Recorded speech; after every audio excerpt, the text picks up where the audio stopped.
కేటీఆర్ గారు లేచి చాలా గౌరవంగా మాట్లాడతాడని నేను ఊహించాను. ఓ సభ్యతగా మాట్లాడతాడని కూడా ఆశించాను. లేచి ఏం మాట్లాడుతున్నారు అధ్యక్ష?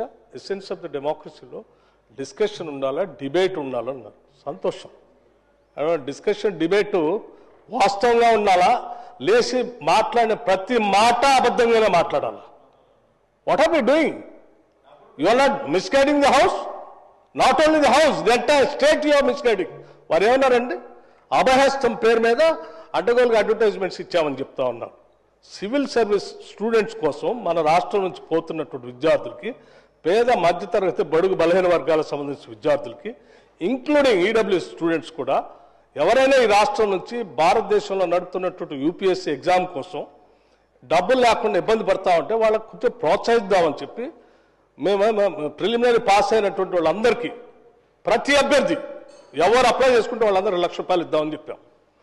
మెయిన్స్ కంప్లీట్ చేసి ఇంటర్వ్యూకి పోతా ఉంటే ఢిల్లీకి పోయి ఆడ ఉండటానికి, కోచింగ్ తీసుకోవడానికి ఎంతో కొంత సాయం చేస్తే కొద్దిగా ఎక్కువ మంది ఇంటర్వ్యూలో సెలెక్ట్ అయ్యి మన రాష్ట్ర విద్యార్థులు వస్తే రాష్ట్రానికి గౌరవం, కొంత మర్యాద, కొంత భవిష్యత్తులో వాళ్ళు ఎక్కడున్నా కానీ రాష్ట్ర ప్రయోజనాల కోసం ఉపయోగపడతారని వాళ్ళకు ₹1,00,000 ఇద్దామని చెప్పాం. ఇది మంచి పథకం కదా అధ్యక్ష?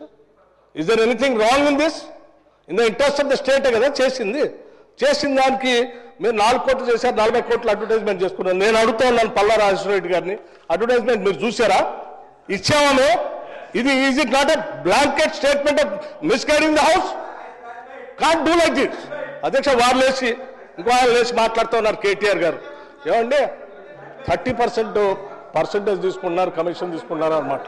ఎవరండి 40,000 కోట్ల రూపాయలు పనులు చేపించి బిల్లులు లేకుండా రాష్ట్రం మీద 1,00,000 కోట్ల పైబడి అప్పులు చేసి మీరు పోతే వాళ్ళందరూ బిల్లులు రాక నానా బాధపడుతూ రాష్ట్రం కోసం అటు తిరిగి ఇటు తిరిగి సెకండరీ చుట్టూ తిరిగి నానా బాధపడుతున్నారు. మీ పాపం వల్ల ఈరోజు రాష్ట్రంలో 1,00,000 కోట్ల పనులు చేసినటువంటి వాళ్ళ బిల్లు లేక ఏడుస్తున్నారు. ఎంతో కొంత మేము బాగు చేసి కొద్ది సర్ది చేసి ముందుకు పోతా ఉంటే అడ్డగోలుగా మీరు ఈ మాటలు మాట్లాడటం ఇది వాస్తవమా? రైట్, నేను ఛాలెంజ్ చేస్తా ఉన్నాను కేటీఆర్ని. I have challenge KTR. Now you have to prove that what the statement what you made. Otherwise you have to say opposite to this house. He has to make a statement. అధ్యక్ష నేను అడుగుతా ఉన్నాను, ఇది మీరు prove చేయకపోతే ఈ సభకి క్షమాపణ చెప్పాలి, ఈ రాష్ట్ర ప్రజలకు కూడా క్షమాపణ చెప్పాలి. ఈ రకంగా మైక్ దొరికింది కదా అని అడ్డగోలుగా ప్రభుత్వం మీద బ్లాంకెట్ గా ఈ రకమైన స్టేట్మెంట్ ఇస్తే ఇట్ ఈస్ నాట్ కరెక్ట్ అధ్యక్ష. గౌరవ సభ్యుడు దీని మీద తిరిగి సమాధానం చెప్పాలి, క్షమాపణ కూడా చెప్పాలి.